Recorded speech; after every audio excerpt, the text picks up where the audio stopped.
Hello and welcome to the course Basics of Experimental Design for Cognitive Psychology. I am Dr. Ark Verma from the Department of Cognitive Science at IIT Kanpur. This is the week 7 of the course and we will be talking about eye tracking in these two lectures. Now, eye tracking is a very interesting methodology. Eye tracking is basically one that helps researchers track visual attention. How do they track visual attention? They track visual attention by tracking the movement of the eyes. So, wherever my eyes are going, it is implicitly assumed that my visual attention is there itself. So, it helps us, eye tracking helps us to detect where users are looking at a given point in time, how long they are looking at that point in time, and what is the scan path that their eyes have followed. All of these factors basically are studied via eye tracking. And as we have been seeing so far, you can ask research questions and you can ask research questions contingent to the movement of eyes, and the eye tracking methodology will help you sort of understand how do get the closer to the answer of your research questions by tracking how a participant is moving their eyes in a defined visual field.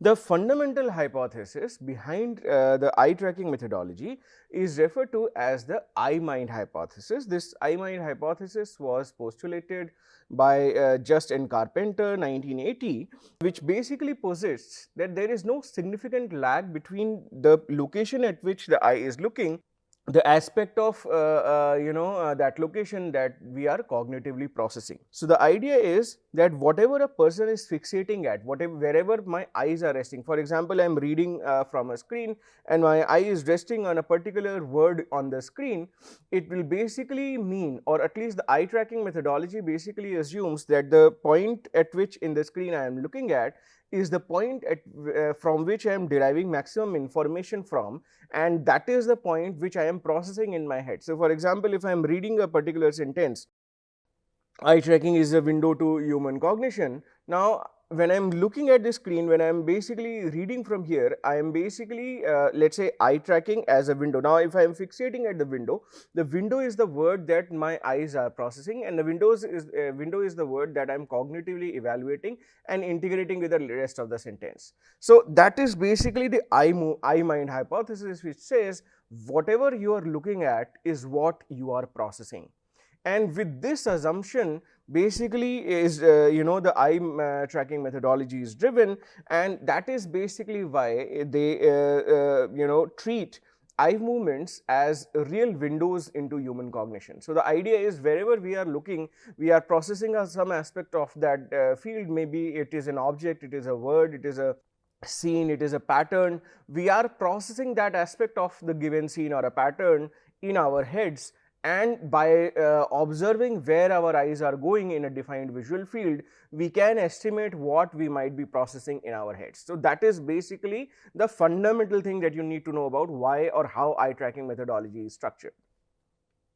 Now, eye tracking is a fairly useful methodology. It has been applied to several fields. It has been applied to human factors. It has been applied to various topics within cognitive psychology. It has been applied to marketing and also the broad field of human computer interaction. For example, in human factors, if you are a pilot, or you are a researcher who wants to optimize the structure of the cockpit for pilots, you might put an eye tracker there, and you might want to observe where does the pilot look when he first sits in the cockpit, when he first sits on this pilot chair. What are the things that are most easily accessible to the eyes? What are the things, in what order does the pilot scan the cockpit?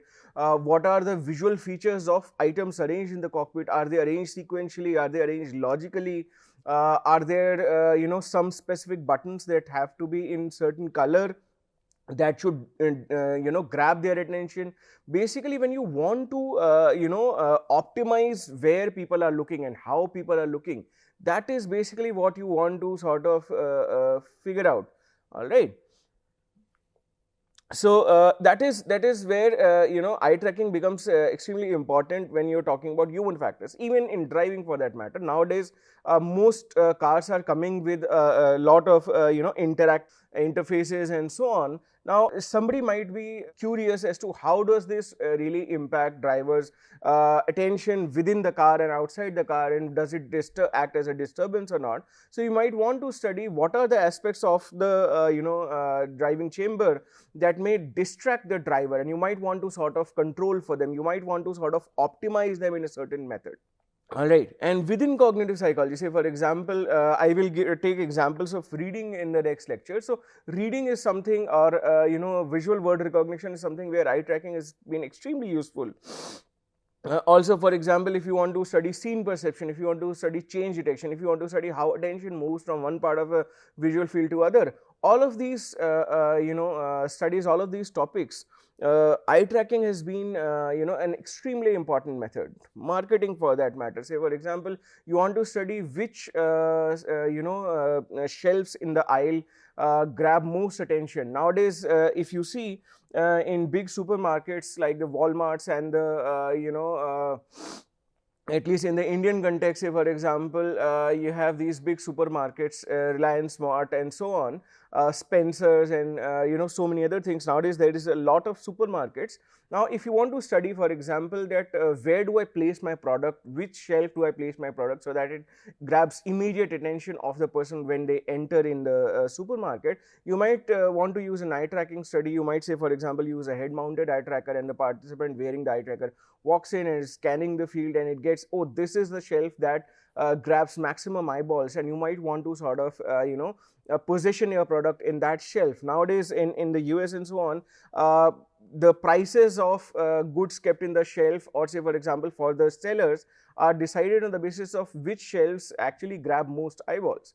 So eye tracking therefore has a lot of potential uses. It's used extensively in not only cognitive psychology but human factors, but marketing, human computer interaction. Say for example, how does one interact with a web page?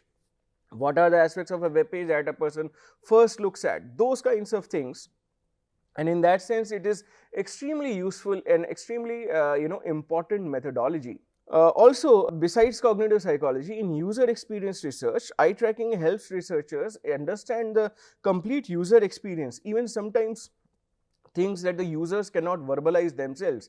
How does the user enter a space? What does he look around? How does that space make him feel? All of those factors. Say for example, you are interacting with a gadget, you are interacting with a particular office space, you are interacting with a particular web space.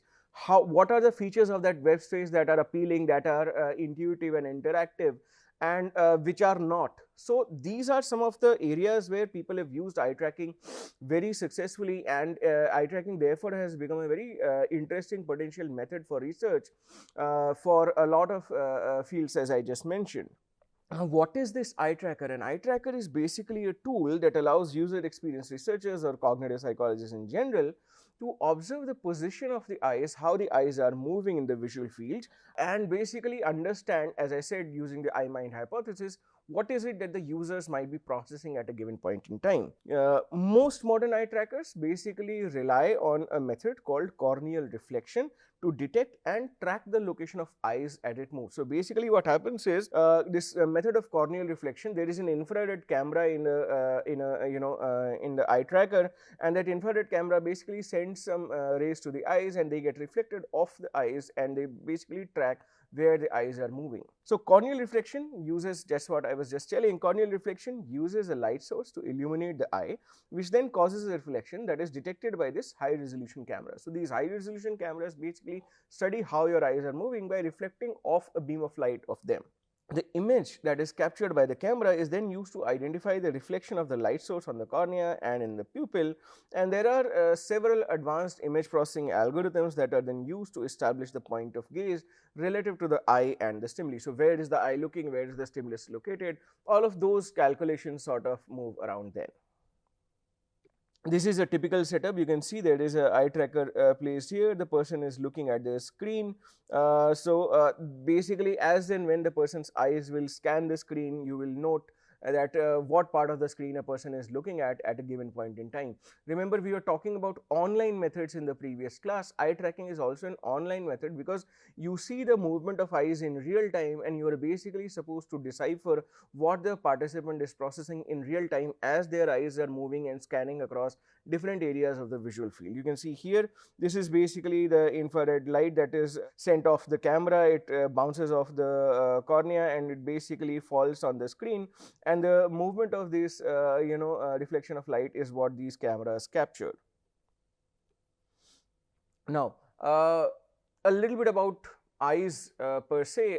Our eyes are typically constantly moving around the visual field to help construct a complete picture of what an individual is looking at. So, for example, if you are scanning a screen, or if you are scanning a space, you are looking at a scene, or say for example at this point I am looking at this room, I am looking at different aspects of this room, my eyes will be moving at different aspects, and basically what they are going to sort of tell me, they are going to provide me information about the environment. If I suppose start to walk, my eyes will provide me the depth information, how long a step I have to take and so on, whether I will bump into something or not. So, eyes are constantly moving to derive information out of the environment, and that information is basically what I am processing. And there are certain types of eye movements that are considered extremely important. Some of them I will cover today, some of them I will cover when I am talking more about reading. So, a fixation is the pause of the eye movement on a very specific area of the visual field. These pauses are extremely brief, 150 to 200 milliseconds at max, as the eyes are continuously, they are resting someplace and they are moving, and they are resting someplace and they are moving. Okay. So, when they are resting at a place, that resting moment, the moment when the eyes are resting and getting most information out of the stimulus is called fixation. All right. Now, the movement part, when the eyes are moving from point A to point B, that movement from point A to point B is called a saccade. All right. So, saccades are rapid movements of the eye from one fixation point to another, and they help the eye piece together a complete scene of what an individual is looking at. So, for example, if there is a sentence in the visual field and I am reading a sentence, Rajesh went to buy a mango, and my eyes are following Rajesh went to buy a mango. That is basically how, by moving my eyes, by making these rapid saccades, I am constructing the whole sentence and I am integrating and understanding the meaning of the whole sentence. Now, fixations, basically one of the important functions of the fixations is to basically get maximum high resolution information, and that highest resolution information comes from the fovea, which is a small 2.5 degree region in the retina, where there is the highest concentration of the cones which provide highest resolution vision. So, fixations take place in our foveal vision, which accounts for nearly half of the visual information that is sent to the brain. So, maximum information that our brain receives is from the fovea, and there is some little information in the parafovea and in the peripheral vision. This part of our vision is highly detailed, the foveal vision, and it provides complete clarity, very high resolution about what an individual is actually looking at. Our primary attention is usually focused in what is one registering in the foveal vision, and this basically accounts for around 8 to 10% of our visual field, because our visual field is extremely wide. All right. So, rest of our vision is composed of parafovea, region just around the fovea, and peripheral region outside the parafovea. These regions surround our foveal vision, and they help us gain a sense of what is happening around us. In this example, you can see our foveal region is this small region around 1 to 2 degrees of visual angle. Then our parafoveal region is around 2 to 5 degrees around the fovea, and then the rest of the scene is our peripheral vision.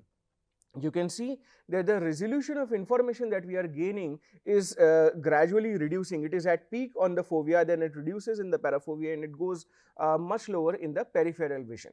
All right. So, these types of vision are almost certainly the results of volition, where we are actually moving our eyes and we are deciding to get most information out of that region. They are also in that sense result of human evolution, because our ancestors needed to worry about potential predators from the corners of the eye. So, that is why we also have a very wide, almost 160, 170 degrees peripheral vision. Okay, 220 degrees, the maximum peripheral vision is around 220 degrees, because we want to be, our ancestors probably wanted to be alert about possible predators who are coming from all directions. Now, stimuli that is registered either in the parafovea or peripheral vision tend to be the things that involve a lot of movement. So, typically movement and or moving objects, etc., typically get registered in the parafovea and the peripheral vision. The stimuli detected out of this foveal vision are relatively low resolution, and they will only give us a sense of what an object is. They are very difficult to identify, and they are very difficult to get the details out of. So, that is something that we have to I'll revisit again that whatever we are seeing in the fovea, this is 2 degrees or so, is the highest resolution and the most informative part of the visual field. Paraphobia is slightly less, around 5-7 degrees, less detailed. You can know that there is something there, but you might not be able to know exactly what is it that is there and exactly the details of that. And then there is the peripheral vision, where you have a sense of that there are things around what you are looking at, but if somebody is going to ask you the extreme details about those objects, you might not be able to provide them. You will be able to provide them those details once you move your eyes to cover them, bring them into foveal vision, and then extract most information about them. Now, while individuals obviously they cannot detect the details of objects in these parafoveal and peripheral regions of our brain is pretty good at anticipating and theorizing about what these objects in the parafoveal region or in the peripheral region could be about. All right. This ability is extremely useful in anticipating, for example, text when we are reading, and it provides us the ability to, for example, scan a website and get the lay of the land, get the overall layout of how the web page is structured within just a few moments without even carefully reading all of the content. When you're scanning a visual field, you are basically, it's only 3-4 places where you actually fixate and get information out from, and the rest of the map of that entire field is built out of your parafoveal and peripheral vision. So, human mind in that sense is extremely capable. It is able to compose a high level understanding of a scene within few seconds by just a few eye movements scanning the visual field. Now, the unique ability of the eye tracking method, to detect the and follow the eyes as it looks at stimuli is something that is very, useful for the user experience researchers and designers, because it equips them with a much better understanding of how the human visual system works. How does an individual extract information out of a given scene or a visual construction? An eye tracker therefore can be a very powerful tool that gives us a very highly accurate representation, and it gives us a very detailed understanding of an individual's eye movement behavior. And there are 3 very important attributes that we are gaining out of the eye tracker's reading. First is the location of the eye movements, where are the eyes resting at given points in time, the duration that the eye spends there. Say for example, my eye is fixated on a particular word for 150 milliseconds, sometimes 300 milliseconds, sometimes 500 milliseconds if the word is an extremely difficult word. And the movement, say for example, what is the pattern of movement that my eyes are following. These form the basis of understanding how I am grabbing or I am analyzing the information in a given visual field.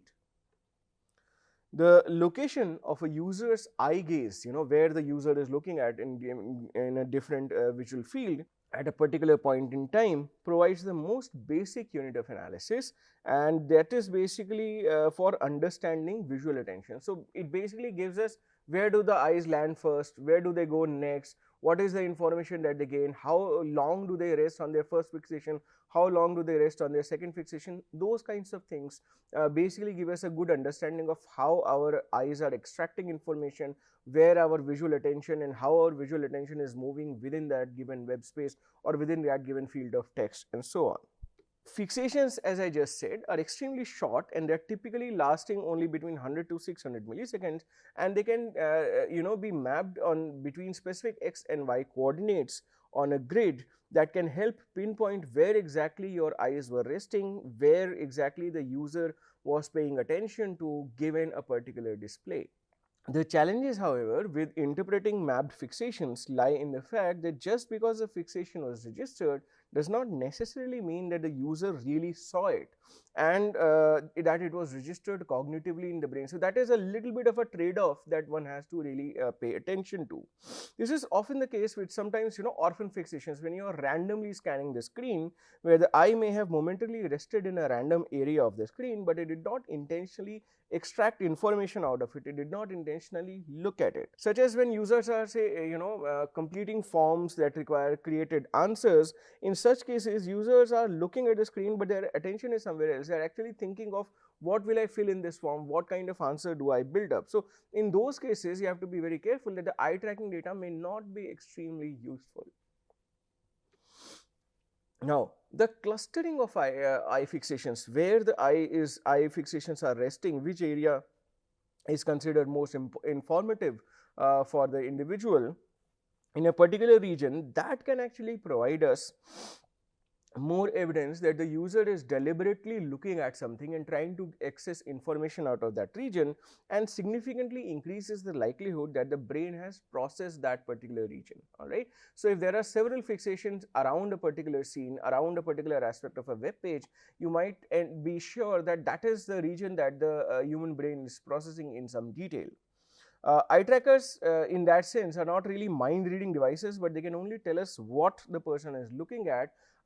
They don't tell us why. So you have to basically create your hypothesis in such a way that you know that, okay, what was there in that region. For example, in text reading, sometimes eyes will rest at an ambiguous word. So for example, the horse that raced past the barn fell. Now if that is a sentence and the eyes are coming back and resting at the barn again and again, you know that there is some ambiguity in that sentence structure that the eyes are trying to resolve, and that is why they are coming back. They are fixating there. Sometimes there are regressive eye movements. Eyes move forward and they come back and they fixate there again, because they are trying to get information out of there. They are trying to say resolve, oh, what does this sentence mean? All right. Much more of this I will discuss when in the next lecture, when I am taking the example of reading and eye movements. Now, the length of the time that a user fixates on a particular area on a screen helps us to understand whether he or she is paying particular attention at a given specific visual element in the scene, given specific visual element of the web page, and that is basically something that is informative for design researchers, for user experience researchers, for human computer interaction researchers, and also for cognitive psychology researchers. Okay. Now, the duration of fixations, how long did the eye rest at a given place, is also typically extremely short and is represented only in milliseconds, few hundred milliseconds that is. Now, while duration is a particularly difficult measurement to interpret, because you cannot really know why did a user fixate for such a short time for that, or a long period of time on that area, you do not know why. So you have to create the environment such that you know, okay, if the eyes are fixating here, this is probably the reason why. Did they find it engaging, or were they confused by the element? Those kind of questions you have to handle in your experiment design. This is, for example, a map of how eye fixations are moving on a web page. You can see the eyes are landing here, and then they are going there and there and there, and so on. So basically, you can see the eyes or the fixations are mapped on an XY. So this is the X, this is the Y, are mapped on an XY coordinate in the grid, and that basically tells you the precise location where the eye is landed at. And this basically can tell you how the individual who is looking here is scanning the screen, is reading a particular website. Here you can see again, this is a typical scan path. There is the number of fixations 1, 2, 3, 4, 5, 6. You can see here, interestingly, the longer and shorter durations of how much time did the eye spend is represented by the size of the circles, the relative size of the dots. So where the eye spend more time is actually a larger dot, where the eye spent very little time is represented by a smaller dot. So the time period here is represented by the amount the size of the dot. If the eye is spending more time at a particular point, the dot is slightly enlarged. If eye is spending a very small time here, the eye is presented by a smaller dot. The movement of the eyes of a user's eyes is typically based on saccades. Saccades are rapid eye movements that I just talked about from one fixation to other, and it establishes the eye gaze pattern that reflects on how the user interprets a particular visual stimulus. What is the strategy of the user in getting information out of a visual stimulus, be it a web page, be it a given sentence? How do the eyes move from point A to point B and get maximum information out? Now, this pattern provides the basis for understanding the visual hierarchy of the scene. How is the scene organized? What are the more important elements? What are the less important elements? How does the user begin to sample that particular visual space? Which spaces in that visual space are sampled first, and then where does the eye go to? Where the eye goes to the third place or the fourth place? Where does the eye spend most of the time? These are the things that, as experimenters, as researchers, you are actually concerned with. So visual hierarchy, as I was just saying, refers to the sequence in which a user views visual elements in a given scene. For example, on a website, a user might first notice a large graphic in the center of the screen. Maybe it's the heading of some kind, or the title of the page. Then they look at the primary navigation tools. How do I go out from here? How do I change the page, and so on. And then looks at the search box. Oh, I have to look for something. Say, for example, a typical Google web page. So the eyes probably first land at the big Google trademark that is there, and then they go on to the search space and you want to type something and get information out of that. Okay. So eye tracking in that sense is particularly good at revealing the effectiveness of how the organization, how the Gestalt principles of design influence the order of elements that a user is looking at. So in that is basically how and why a lot of researchers, especially UX designers and especially HCI people, are interested in working with the eyes. Marketing people, say for example, you have a very good online website, let's say an Amazon or something like that. You want to understand where does the user go, where does he land his eyes first, how does he scan the arrangement of products, are the arrangements exactly appealing or not, are they grabbing attention or not, and what is the order in which the user is scanning your web page. All of this information becomes extremely useful, and it becomes informative for designers of the web page to optimize, to grab most attention, to get the best out of their prospective clients and in their interactions with these web pages. So this is again an example of eye tracking visualization. This is the scene where which is there, and you can see when you give free examination, people are sort of randomly going through. When you ask people to estimate the material circumstances of the family, tell whether the family is rich or poor, then you can see where they are looking at. What they are looking at the paintings, probably they are looking at the dining table and so on. When you ask them to estimate the ages of the people, then they are looking at these 4 people present, 5 people present in the thing. So they are looking at the people and they are getting most information out of them, how old a given person is. Surmise what the family had been doing before the arrival of this visitor. So they are basically looking at the arrangement of the room. Remember the clothes worn by the people. So they are again looking at the people. They are trying to get what everybody is wearing. So you can see here that eye movements are extremely responsive to task instructions. What is it that you are asking your participant to do? Are you asking them to just read a given sentence? Are you asking them to derive the meaning of individual words of a sentence? Are you asking them to scan the scene and get specific information out? Say for example, here participants were asked to give the ages of the people. So you can see here the eye movements are actually focused on 1, 2, 3 and then 4 and 5 people who are present in the scene, not on objects but on actual persons. When you are asking them to look at the material circumstances of the family, then they are looking at the paintings, they are looking at the furniture, and they are trying to get, oh, how expensive or inexpensive this furniture is, which will give us an idea about how are the material circumstances of the family. Again, you can see remember positions of peoples and object in the room. There you can see wider scanning of the room, tagging of people, tagging of placement of furniture in the room, and so on.